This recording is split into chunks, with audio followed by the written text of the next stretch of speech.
Welcome today to Front Porch Conversations. We're so glad you showed up today and to visit with us a little while. And we have a lovely resident here that you are going to love her story. We'll never get to all that she has to say, but you're going to really enjoy this program today. Debbie Hoffman is with us. And Debbie, we are glad to have you today. Oh my gosh, Gay, it's my privilege. I'm so glad. I'm so glad you're happy to be here. Tell me a little bit, Debbie. First, tell me, how long have you been here? I've been here for almost 4 years. Have you really? 4 wonderful years. Where did you come from? I came from Ocala, directly here, but I've been down in South Florida, way down in South Florida. Really? And then because of the horses and the World Equestrian Center, I moved from South Florida to Ocala. Of course you did. And then here, because it got too expensive in Ocala. Oh, I know it. Because I come from Ocala when I came here. Is that How right? far south were you before Ocala? Tell me. Plantation, Florida. It's right outside of Fort Lauderdale. Yeah. Yeah. I used to live in Miami. Oh, did so you're you? talking a little bit about ground I understand. Right. Yeah. Yeah. Yeah. So crowded down there, though. I know. It is. It is. Yeah. And where do you live in the village for our residents that live here? Where do you live? I live off of Millsite Lane. Okay. And you can't miss it because it has a life-size horse in the yard. That's right. That's how I learned where you live. And that's sort of exactly how everybody says, oh, you're the horse lady. Yeah, exactly. And that's how I got that name. Is it really? Yeah. Well, where were you raised? Where were you born? Oh, I'm proud to say I'm a mountain girl, Knoxville, Tennessee. Oh, Debbie. Born and raised. Do you have siblings? I have a sister. I did have 2 brothers. We lost them in a boating accident. Did you? Yeah, Bless your heart. Tragic thing. So we just ended up, my sister and I. Really? Mm-hmm.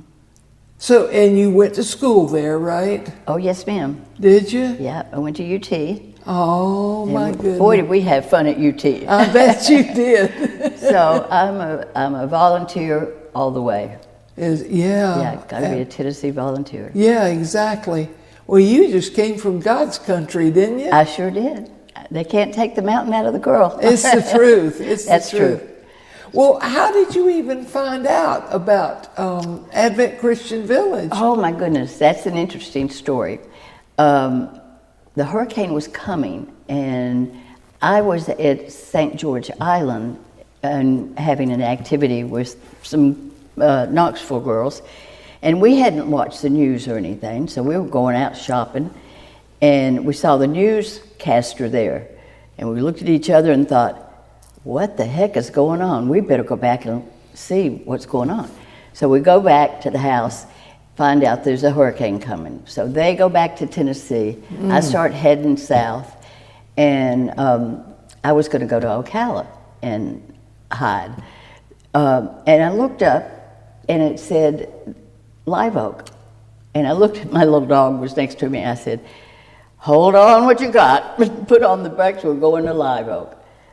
And I came there, I called a friend. It's a nice little sleepy horse town. Is it found really? out, yes, yeah. I didn't know that. There's quite a few horse people that have left other areas that became too expensive. Interesting. So I called my friend, and it didn't look real good in town, the hotels or the motels. Sure.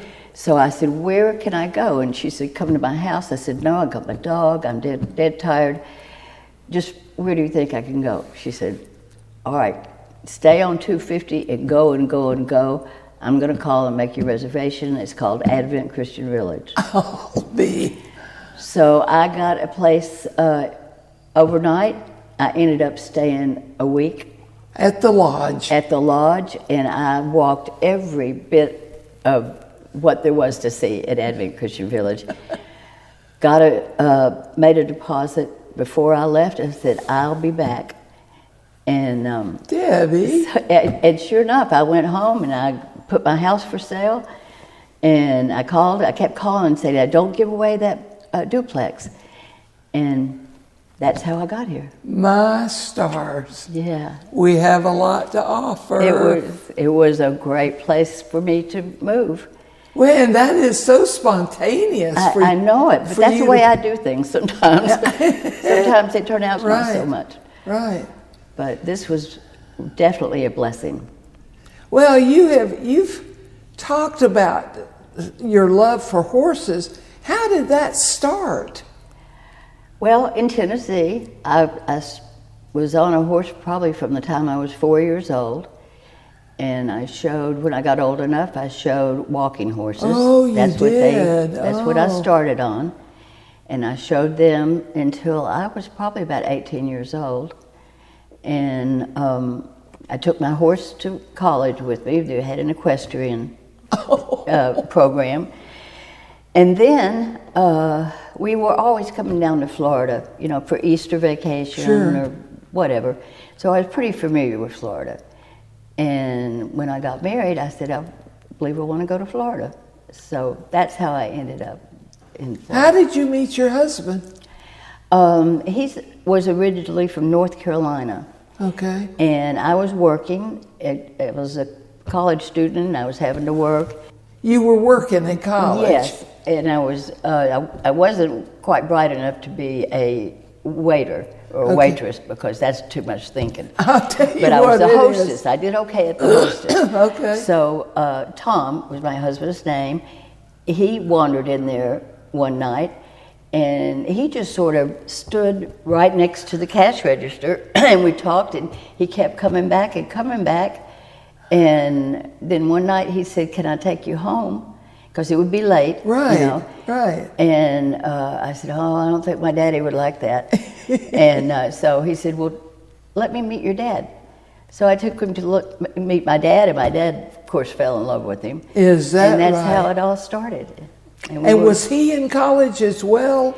Or was he? He had already graduated. He had already graduated. In Oklahoma, yeah. Oh, really? What did he do for a living? Marketing.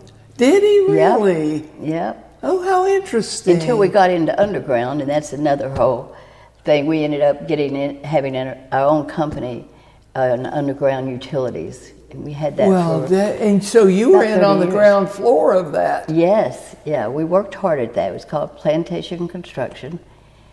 And it was hard work. I mean, I bet it was. Did you have children? One son. One son? Yep, one son, Alan. He's in Arizona now. He is? Yep. Does he have a family?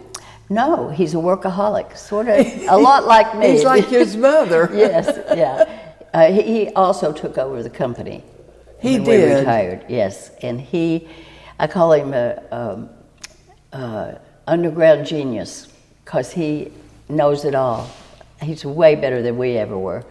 And so he just takes it to heart, makes it work. My word.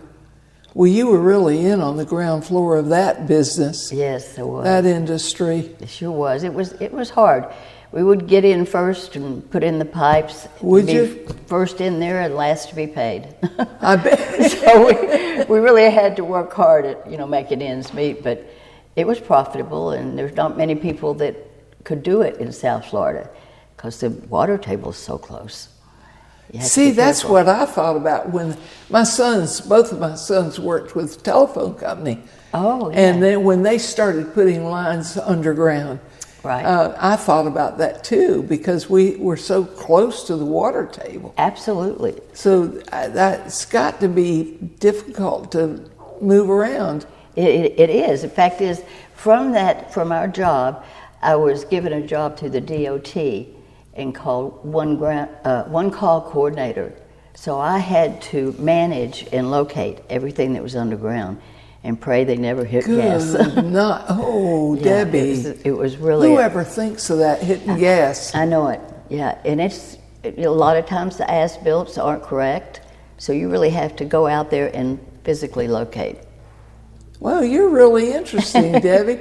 I want to go back to the horse. I have, for our guests that are listening in today, I've heard Debbie before, and she has some stories that are so good. And I want you to talk a little bit with me today about, you said you took your horse to college with you. Yes. Now, and you were showing that. Was that the horse you showed, the horse that you talked about? Well, that would be my mare, my very favorite horse in all time. Yeah, okay, that's the one I want you to talk about. Yeah, because I love that story. Precious Power could do it all. She was a quarter horse. What's her name? Precious Power. And we called her Power for short. Everybody would say, why do you call her Power? Because she was very docile. Was she? she? Very calm, would just do anything you ask. And that's how we ended up in the World Special Olympics with her. She was one of the horses. That's what I wanted you to share. And you were at the World Special Olympics. Yes, Oline, Connecticut. And where she came in to be so loved was all the horse people that came in. There were 200 athletes that came in. And my friends at the barn had shaved a checkerboard on both cheeks of her butt. And from the moment all those athletes saw that, they all wanted to ride Precious Power. So she was able to have 5 Special Olympics that won gold medals, and she just did her thing. And it came out in all the papers. Did they just do that because they wanted to do that? Or was it... Well, you know how children are. Most of them were children. Yeah. And they just saw that horse with the checkerboard on her butt, and they wanted to ride her. And of course, little did they know that she would be a star. I knew she could be. I knew she had it in her. But it was a... And what did she win? I mean, what events did she win in? Well, they had to do all events. Okay. And they would be trail. She was an excellent trail horse. They would set up a trail course, and I knew she could nail that. Right. So she did. The students. It was the athletes that won, not her. Okay. She would just get them there. Yeah, exactly. So it was the athletes that would win the gold or the silver or the bronze. It's just like you see on TV with that. Sure. Only they were Special Olympics, and they had to overcome, their issues. And it was the best thing that has ever happened to me, other than my husband. But it was just... Were you married when you did that? Yes, I was. And I was working. We had the company. I was gone for 3 weeks. Were you really? Yeah, in Oline, Connecticut. And it was just the time of our lives. I bet it really was, yeah. And I still keep in touch with some of those athletes that were... Do you really? Yeah. And now they're, of course, much older. This has been 1995 Special Olympics. Okay, in 95. Mm-hmm. Interesting. And then Power was more I could camp with her. I could go in the ocean and swim with her. I could do anything with her. She was my fun horse. But my trainer leased me a horse to do the state of Florida all around. And because there's one young lady wanted to see her horse win the state, but she wasn't able to do all of the events. Right. So my trainer fixed it up. I took the horse. He was probably about $100,000 horse. Really? Took him to my barn. They allowed me to do that, and off we went to every show that was in the state of Florida. And it was a year. It took a year, but he won. And you leased that horse? We leased that horse. I didn't know you could do that. His name was Hop, Skip, and Strut, and we called him Easy for short. Yeah, right. But yeah, you can lease a horse, you know. There's a lot of people out there that want to see their horse win. Yeah, of course. And I didn't know if we could win or not, but we sure didn't miss any shows. It's all about points. Yeah, exactly. So that was a wonderful event in my life too. Yeah. With a totally different horse. Yeah. How many horses have you owned? About. Let's see. Really, not that many. Maybe it was 5. I know exactly how many. Wow, okay. 5. I had a thoroughbred. My husband bought me a thoroughbred right off the track. He almost killed me several times. Really? So we ended up just having fun with him. You know, he was a barn horse. He was just around. He was a beautiful thoroughbred, but he still heard the bells go off. He did? So it's really dangerous, and I had a hard time ever calming him down. Calming him, yeah. Thoroughbreds are like Did that. your son ride? I mean, No, he would come to my shows and watch, but no, he never had any interest in riding. My husband never got on any of my horses. He would go down and check on him if I needed to go. If I was at work and I'd say, "Power didn't look good this morning. You know, could you go down and check him out?" Right. And he loved him. He would do that, but no way he was getting on. He didn't want to work with them or ride them. No. I'll be. So it's just my deal. Yeah, it is. Uh-huh. And so it seems to me you have told me that the horse in front of the house is Power. It reminds you of Power. Yes, yeah. Power had a baby, a girl, a little filly, and we named her Precious Nick of Power. And that statue looks awfully like that little filly. Yeah. Yeah, that's interesting. Do you still ride? I do. And that's the beauty of Advent Christian Village. This could only happen here. I ran into a gentleman by the name of Rob Bunnell. His father lives here also. Okay. He came in to put a bed together for me. But when you walk in my house, you know it's a horse lady's house. So he walked in and he's looking around, and he never shut up about horses. And he asked me everything. He was like, "Well, what did you do this? And what kind of horse? And where'd you show? And tell me about going to school." Uh-huh. All about horses. About 2 days, finally we got the bed together. And he goes. 2 days later, knock at the door. I opened the door and it's Rob, and I said, "Oh, what'd you forget?" He said, "Well, I didn't forget anything." He said, "But I have too many horses and not enough riders." And I said, "Yeah." Wow. I said, you know, I haven't ridden in 2 years. I think it was, I said 2 years, 10 years. Okay. Because I was knocking on 70 then. Okay. Oh, I was at 70. Yep, I was getting a little old. So I said, you know, I haven't been on a horse in 10 years. And he said, "Yeah, you never use it. It's like riding a bicycle." He said, "Come down Sunday morning, 10 o'clock. Let's see what we can do." And I've been riding his horses ever since. And he lives in the area? Oh, yeah. And he works for Advent Christian Village. Is that right? Yep, so I see him a lot. And we ride every Sunday, sometimes Saturdays too, but Rob's off for sure on Sunday. Sometimes he's on call for Yeah. Advent on Saturdays. And I just love it. Well, Debbie? It just came out of the blue. Yeah. And so now for 3.5 years, I went right back to riding, and I'm 76 now.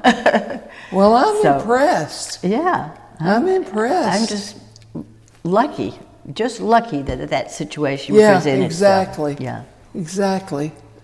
What do you like about it out here at the village? Oh, What I mean, have there been any surprises? What do you love about it? well, it starts with the people.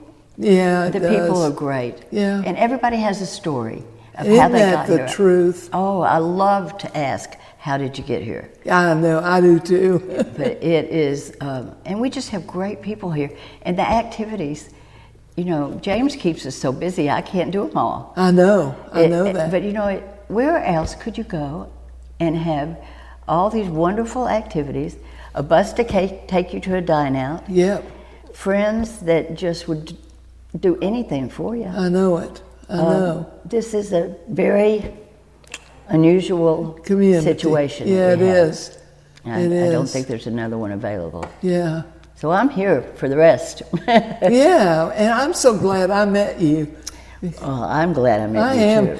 You know, I heard you not too long ago talk about you've actually been through quite an experience I didn't know about, in that you're a survivor of a pretty aggressive breast cancer. Yes, it really wasn't breast cancer. It was lymphoma. Oh, It was lymphoma. okay, that's right, that's right. And I did not find it in time. I had a cough, and it wasn't going away. And the interesting thing was my husband Tom had a cough at the same time, so it made sense that we just got a cough. Got into something, and yeah. now I'd say I have a hanger-on cough. Mm-hmm. And I was working part-time for the DOT then, and I was working still at our place. And they did testing all the time for drugs.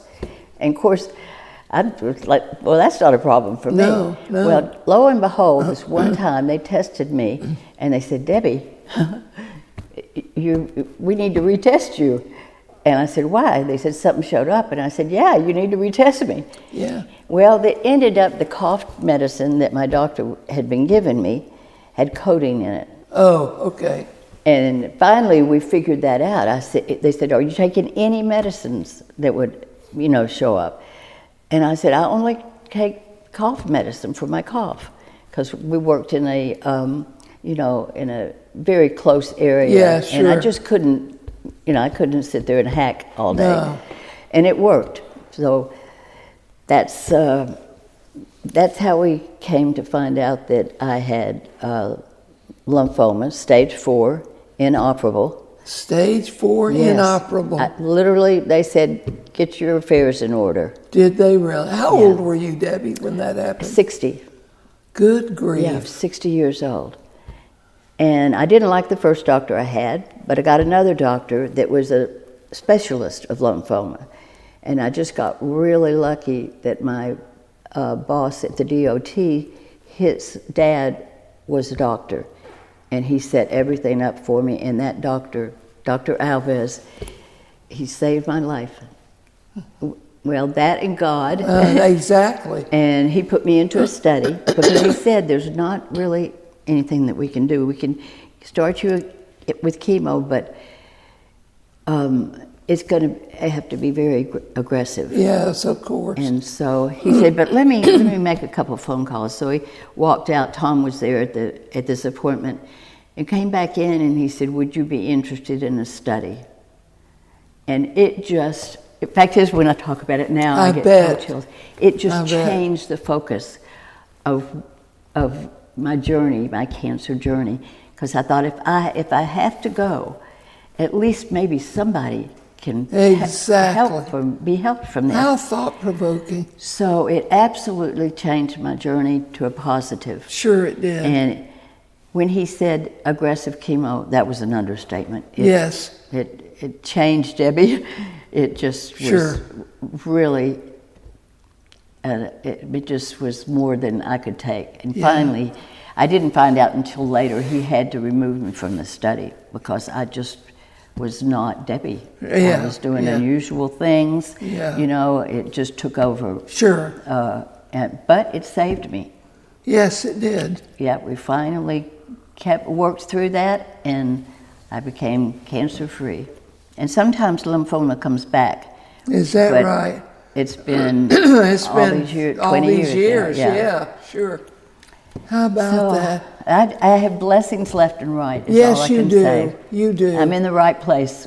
Yeah, you really are. Yes. And you just have so many stories to tell. You're Gosh. such an interesting woman to talk to. Well, thank you. I've been through some interesting journeys, and I love to share them. I'm lucky that I've had those journeys because it's made me who I am. And you have a little dog today that's a real partner of yours. Oh, little man Tucker. Yeah. He's my buddy. Yeah. He's Do you ever take him riding with you?